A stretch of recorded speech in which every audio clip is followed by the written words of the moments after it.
Cleveland Clinic, Florida provides individualized treatment plans for excellent outcomes of health problems ranging from the most common to the most complex, even in cases considered untreatable by others. Cleveland Clinic, Florida. Every life deserves world-class care. It's the After the Show podcast, precious. We don't care, we're about to swear on the air. It's the After the Show, so tune in if you dare. KVJ, get your skate every single day. It's uncensored. We can say what we want to say. Here we go. Somehow made it through Monday. It's kind of an interesting one. Not only do we have the curveball from the storm that was going through, but we had a fire alarm that was going off here at the radio station, and then to add to the third strike, the computer systems have been down, and so my computer's been freezing all morning long, and that's kind of the template. That's how I use everything to know what the heck's going on and what to talk about. Well, it didn't sound like you missed a beat, my friend. Yeah. But some days you'd think, man, I should have just stayed in my sleep number. Yeah, this was kind of like one of those days where if you could have had a little bit of a look ahead, wouldn't it be nice if you Yes. kind of knew and there was just something to say, hey, by the way, this is going to be a really bad day for you. Like you might just want to take one of those personal days or fake an injury or call in sick. If we would have known how the morning would have started at 3 p.m. yesterday, I'd be like, Kev, you sure you want to do a show tomorrow? Let's just take off the Monday. And sometimes what sucks, you may have a premonition or feel a certain way, but a lot of times for your boss, and if I had all this evidence and would have been like, look, Randy, we are going to have a fire alarm going off. The computers aren't going to work right. We got the weather going on. Flooding's going to be an issue getting here. Nobody's in school anyway. Let's just go ahead and punt today. I still think there's a ketchup shortage out there. We're dealing with a lot. Right. Yeah, if I would have had all this and I could have proven it and been like, see, she'd be like, yeah, I think she'd agree. Be like, yeah, forget Monday. Screw this day. Have you ever had that where you should have called in, you still fight through it, and then it only gets that much worse, and you just... Yeah, today. Yeah, a lot actually. Today didn't go bad. No, today wasn't that bad. We've definitely had worse. The rain does make it kind of drowsy-like, though. Sure, because it's you all gotta fight raining. against that. We're all, Yeah. fucked. I meant that in a good way. Yeah, that's the tough part about it. I'm not supposed to be doing that drowsy show. So, all right, we're here. We're on the After the Show podcast part of it, which is good. Sounds like everybody had a great weekend. Mellow. I had a very mellow weekend. There wasn't any you dancing by yourself in the front yard this weekend? No, wasn't any drunken solo dancing at midnight. Okay. Like last weekend. Well, that's probably a good thing then, right? I like your drunk weekends when I'm not involved in them. Yeah. They're much better when they're told to you in the story form than if you have to live them. I like the regretful story form the day after. So you just chilled this weekend? For the most part, yeah. I saw a couple of little girlfriends on Saturday, but then I left early and came home to be with the fam. I did not continue the partying. Okay. Bird, you doing anything crazy? I know you did a little impromptu concert up on Facebook Live. Yeah. A nice little jam session for everybody. It seemed to be much appreciated. Did that. Power of Pizza. Yeah, it was kind of a low-key weekend for myself, too. Okay. I was a little bitch. Little bitch, huh? I just didn't do much, yeah.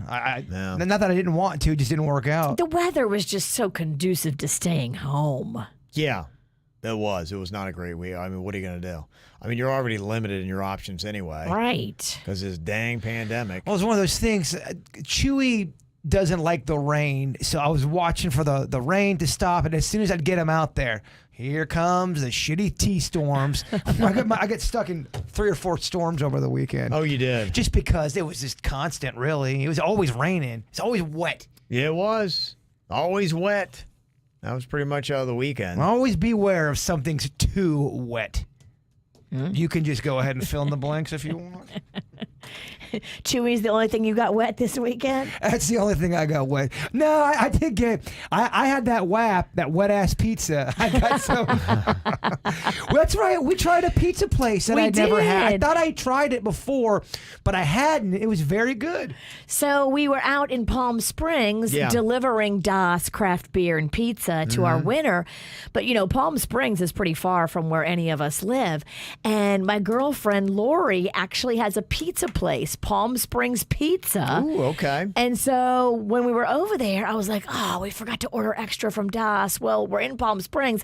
Let's just go to Lori's place. Mm-hmm. And we ended up getting 3 pizzas, one for Rocco, one for Panda, one for Jaybird and Denny's. Like, we got a lot of pizza. It was fun. Okay. The one was just for me. I polished that thing off on my own, and it was a wet pie. It was wet. You went for it, huh? I love a lot of sauce on a pie. I know that's controversial. She ordered it wet. Okay. I ordered. Yeah. Oh yeah, I deliberately. I was going through a run where I was ordering pizzas, and then I would have the opposite of a WAP. I'd have a DAP, dry ass pizza, and there's nothing that is more heartbreaking when you get a pizza and all you get is cheese, crust, and no sauce. You got to have that sauce. It really kind of does help the mouth to kind of move that all around and get that down the pie hole. Got to wet that whistle, as we say in the business. Yeah, you do. Yeah, there's something great. Like if you get something awesome, that's what I look forward to on the weekends. Because it's always like, okay, what am I going to go for? Because that's really the only time I love the food that I eat, but it's very, minimal amounts. Sure. It's like a Friday night where it's like, okay, I'm going to do something Cheat a little day. different. Yeah, but I'll consume more than what I normally do. And I still love pigging out. There's just a lot of fun. I did it on Saturday, and it was such a freeing feeling. Yeah, there's something fun about, you know what? Because, normally I'll have, I got my 6 bites in. I'm good. And, it's just to be like, I'm going to tear loose. I'm lying. I pigged out on Friday, Saturday, and Sunday. My diet has gone to shit since that sober October bullshit. Yeah. Yeah. You went for it, huh? I'm going the other way. I'm on a juice cleanse. Fatty November is what I'm doing.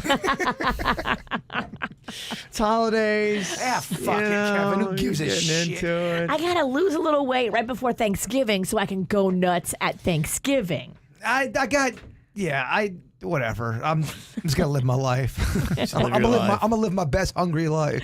Yeah, that's all good. A lot of people have tried that pizza before, getting a lot of good remarks and reviews in the chat room. Yeah, my girlfriend, she's had that place for years. That's cool. Yeah. Mm-hmm. It's an old school, like a historical pizza spot in Palm Springs. Yeah. She's been there forever. Wow. Long as we've been here, I've known her. I always love seeing new people try out the After the Show podcast who's used to a regular show, and they're here and, oh, fucking pizza was great, Virginia. Like, you guys can swear on the air? What's going on? It's so alarming. How do you think you do owning a pizza joint, Jaybird? I think I do very good because I would listen to the people. It wouldn't be about me. It would be about the customers. I would always make sure everything is clean as fuck in the restaurant. We would give free promotional stuff away. I would take it so seriously. If you have that much passion, there's no way it would fail. I believe that. I kind of thought about that. Yeah, if you did own a restaurant, all the different little promotions that you could do. Because my wife was talking. She's like, you know what, with it kind of rainy, she's like, if you had a food app, it'd be great to just ping out, say, you know what, come in for the next, because it's a nasty day. If you want some like comfort food for the next 4 hours, we're going to give you half off or something like that. Half off chicken and dumplings. Wouldn't that be great? If you owned a restaurant, you could do that and say, you know what, let's just look outside. It's rainy. People are going to want some fun little food. That's what's awesome when you own your own restaurant. Yeah. Not like one of those chain where they got to go call the headquarters. You own it. You're right. You can do half a chicken dumpling or the rainy Friday. If you come on in here and it's raining, you get fries for free. Because in that moment you want to do that. That's how I would want to do a restaurant. Yeah. I know they say you take it in the shorts on some of these restaurants. It's not an easy gig. But I think if you love it, if you're passionate, and you're able to fight through the tough times, i.e. the first 5 years, I think you can do it, baby. Yeah. That's what I tell you. If you live bare bones, be like, I got just enough. It's all good. Well, I know people who have opened up a restaurant, but I don't feel like they had passion for that restaurant. They like the idea and the whole idea about it, but if you love it and you are in it and that's your life, I think you're going to always succeed. It's one of those things you can tell when somebody's got their heart and soul in a place. You walk into a restaurant and it feels like it. There's like love, and you can't put a finger on it, but pride. It's all those things that go into it, and it creates a better experience. You can tell if you go into a place, somebody's bought it for an investment and they don't care, and it's got that feel and that attitude. One of my biggest pet peeves about a restaurant is you go into the bathroom and it's so gross. There's bullshit on the floor, spitballs on the ceiling. Well, they don't care about it. Pubes on the ground in Virginia. I don't want pubes in pizza. Sorry, call me old-fashioned. It's not typically a good mix. No, gross. No, we did that bit before. The loser of sudden pie. death had to eat the hair pie. It was pubes on a pizza. What is the matter with us? I think we should bring it back. He's like, I'm disgusted. he's like tomorrow. He wants to do hair pie again. Hair pie. Tomorrow's show. No. I'm on a juice Well, cleanse. then don't lose. Bitch and moan like you always do, and then you won't have to lose. There you go. Easy enough, right? Yeah. Then I'll take the loss, and then I'll eat pubes tomorrow. Boom, worked out. Somebody said, texting in, it's all about employees. It's tough to find and keep good ones. It is. I can see that. Yeah, and it's going to be interesting because in Florida we just had passed that they're going to raise the minimum wage, and by 2026 it's going to be to $15 an hour, and it's one of those things because I delved deep into that and I was really researching both sides of that, and it was one of those measures that was tough to vote for because I'm all about look, people need a livable wage, and where we are right now, it's not. But it's weird. I didn't see anybody fighting about that on Facebook. Yeah. But you got to see the other side of it where restaurants are like, wow, we're going to have to readjust because, I think for a lot of us, it sounds great. Yeah, have people make more money, but there's reality to it. I don't have to pay it, right? Oh, wait, I have to pay it? Right, like we all think magically this money is going to just fall out of heaven into these people's laps, and, these are really rich restaurant owners, and in maybe some cases there are, but in others, we know of some mom and pop type places where they really are just scraping to make it by. Most places, the profit margin is not something crazy and fun. Right. So most places are struggling. They've got to readjust. So here they are. They've got basically 6 years to try to figure it out. And so, for us, you're probably going to see, and that's the one thing, if you're a food enthusiast like we are, we're sitting here talking about this makes our lives. We love going to restaurants. If you start seeing some higher prices here and there, just to be like, screw it, I'm going to bail on them, just readjust yourself. I think it's something where everybody's got to take on a little bit of the extra weight. Well, just know why the prices are going up. It's so that the dishwasher can make more. And if you believe that's important in this world, maybe a couple extra bucks for a lasagna shouldn't set you off. What do you mean? It's 2020. Everything fucking pisses me off. Well, how many stories did I have today in the whacked out news about people losing their marbles because they shut down the buffet or they didn't have lettuce at... when I worked... It's like, what? I worked at... You can't pretty much work at a fancier golf course, and you would see, even at the highest level of people paying for, all this shit, if they raised anything with the tip guys and the bad guys, if you had to give them an extra $1 for a tournament, you would see rich people lose their fucking money. I gotta pay an extra $1 for tipping? Yeah. It's like, dude, you'll be Dr. Right. Moneybags. You'll be all right. You're gonna be fine. Oh my gosh. Yeah, you just got to readjust a little bit. I saw a guy lose his shit because he had to pay an extra $1 for tipping on a tournament. He tried to stop, he tried to block it. He's like, no, it's against the rules. Like, dude, you have so much money. Right. That's how he has so much money. Yeah. Bitch fights for every nickel. Bitch fought for everything. Yeah, they say that some rich people are that way. I would hate to be that way, though. I would too. Yeah. It would make me sad at the end of the day. Like when you go home, like you can't be like thinking that you're happy and throwing love in the world, right? Yeah. Like, I'm not saying you got to piss all your money away either. There's a balance there. But the person that's getting mad about $1. Well, you told the story about, and we've all heard these stories about the uber rich Celine Dion and her husband Renee, who were at the same club. Yes. They would walk around giving everybody 20s, and still this story lives on 15 years later, the only 20 years later, because they made people so happy. And what really is $20 to Celine Dion? And you're completely right, they were way better, but keep in mind too, they got more of a reputation. I get it. The doctor that I'm thinking about, Dr. Dick? Dr. Dickhead, yeah, Dr. Dickles. No one knew who that guy was. But at the end of the day, like when Dickles lays down in bed, doesn't Dickles want to be like, you know what? I made the world a better place today. I brightened up somebody's day. I had the power to give somebody a 20, and I did. It was so annoying because Dr. Dickles would come off the golf course, and he wasn't the most athletic person. Let's just say that. That's me just trying to describe. And Dickles ain't good at golf. And all of his yes men, he'd come off the waddling off the golf course. Yeah, I really hit the ball great today. Oh, you did great, Dr. Dickles. You did. I look at his scorecard. Motherfucker shot 150 on the course. Yeah. Dickles, you suck. Dickles, you suck. Everyone's kissing it. Oh, you did so good, Dr. Dickles. Fuck Dickles.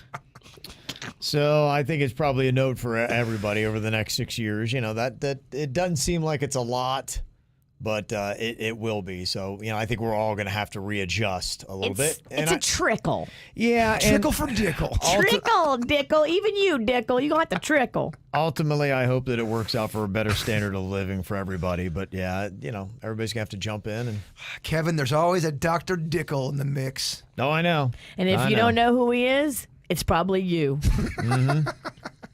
Yeah, if you don't know a Dr. If you don't Dickle. know Dickle, you probably are Dickle. I got an email here from Heather. Said, Bird, I heard you mention that you're trying to drink some water, and you had mentioned to the Liquid IV the other day and was questioning that versus Mio. From what I understand of Mio, it just adds flavor to your water. Liquid IV is an electrolyte pack. It helps hydrate you more efficiently. Also healthier than drinking Gatorade or any of those electrolyte drinks. I hear what you're saying. I think I just got to drink straight up water. Okay. Only because when something has flavor and then they say, oh, there's nothing in it. Bullshit. It's got flavor. There's something in there, liar. Why don't you and Dr. Dickle go off and see the world burn? If it tastes good, it can't be true. If it tastes good, it cannot be true. Mm-hmm. Yeah. So anyway, there's a few that are out there. So, but I appreciate the kindness of the email. Yeah. Even though I'm not listening. What? And there's a guy named Jay who used to be the athletic director when Jay Bird played baseball at Palm Beach Gardens High School. Oh, I know Jay very well. Oh, you do? Oh, yes. Jay Okay. was my athletic director. Yeah. And then when I got out of high school, I started coaching. And there was a rumor that he heard that my language on the field was not so hot. Uh-oh. I don't think Jay liked that. But what I was coaching had nothing to do with high school. It was high school kids. What do you mean, you had bad language? I did have bad language. Wow. When I think back now, the way I coached the high schoolers, if they had tape of me talk, it was never bad. Well, sometimes you gotta fucking get your point across. It was never like you fucking suck. It was never. It was intense, positive swear. You fucking did this shit. I fucking love you guys. Fuck yeah. Like I was very, very intense. And You're like a positive Dickles. yes, and all Okay. of those kids would have gone through a wall for me. Because I loved them and we loved each other. We knew we had each other's back. But yeah, my language, I think, was a problem for some of the parents. Well, He was a results man. We The did. results were great. We won our division. Jay says, hey, and he said the other day, now he's kind of doing some substitute teaching stuff. And the other day he was teaching a class, and he had Magnolia in there. He said it was the highlight of my Friday and maybe my entire week. Oh, she came and told me, she's like, Mom, there's a teacher that I have that was a sub that has been listening to you and loves ya. Oh, I'm like, Yeah, aw. please, if you see Jay, tell him I said hello. okay. I actually like Jay. I don't think he liked my language. He liked me. I just don't think he liked my language. Just not the filth that was coming out of your pie hole. I get it. He's into the school system. He melds young minds, and so he wants to do it right. He melds the minds. I fire him up, baby. Well, there you go. So nice to give a little shout out there. Good luck with those high schoolers, Jay. It's not easy, I right? loved coaching high school. It was great fun. Yeah. I was so used to coaching the little McNuggets, and that's good and all, but that's babysitting and entertaining them. When you're coaching older kids, you legit have to know what the shit you're doing. Yeah. And, they got to respond. You got to respond. It's great fun. Great experience for me. It's tough. Coaching today is a lot different, and coaching recently has taken a major turn from where it was in the day where Coach Chicken Tender over there was coaching and where you were getting coached. And that's kind of the old school mentality, and a lot of those guys are really getting weeded out and fast. I do want to make sure people understand I wasn't one of those dicky coaches that would yell at the kids. I would just use language to fire them up a little bit. Sure. I didn't respond well to dicky coaches. Yeah. I don't respond well to dicky managers. People in charge that try to intimidate or yell, I've never responded well. In fact, my performance will always be shittier that way. Always. You're ahead of your time, because that really is the mantra now in coaching, where it's, mentoring, connecting, kind of creating a family atmosphere, making the player know that you care for them first. And that whole thing of, they don't care what you know until they know that you care really seems to be carrying through in coaching. And that really seems to be the tone and attitude now. And so coaches really are having to learn psychology first. That almost is what's more important. In fact, a lot of head coaches, it's about the psychology part of it, and the X's and O's is almost secondary, which is, the how to run a play or how to do this or that. Well, I think a good coach, or even anybody in charge, can look down